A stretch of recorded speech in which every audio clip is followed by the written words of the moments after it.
my name is Ella Nightingale, and this is my discussion-based assignment.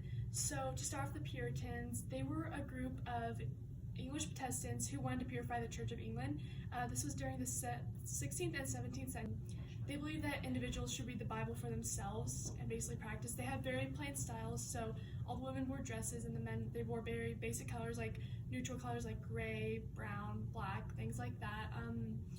They crossed the Atlantic to escape religious persecution because of them trying to purify the Church of England, and they escaped to gain religious freedom. So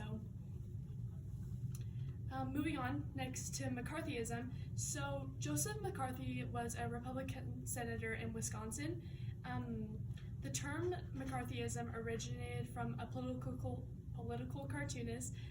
He created this cartoon to describe what McCarthyism was and to kind of it was a satire and make fun of it, and because he would make public accusations of people without actually having evidence of it. So like he'd accuse somebody of doing something, but he would have no evidence of doing it, like they'd have no evidence of him actually doing it. So and anti-communism is a political movement that opposes communism, and it suggests for systems such as democracy or even capitalism instead of communism. So for our next one, Arthur Miller, he was a writer. He was born in Harlem, New York in 1915, and he's famous for writing All My Sons, A War from the Bridge, and After the Fall. Those are some of his famous writings, and the reason why he wrote some of them was to critique the anti-communism.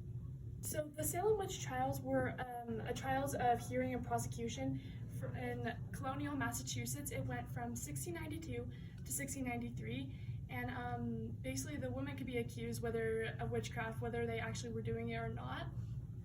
And so a woman named Tituba, a beggar named Sarah Good, and an elderly woman named Sarah Osborne. These were all examples of women accused of being witches.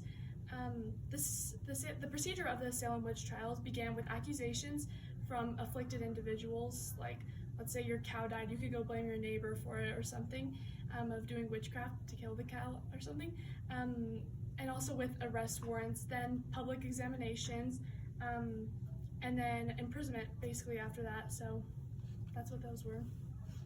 And then, so how does this all connect?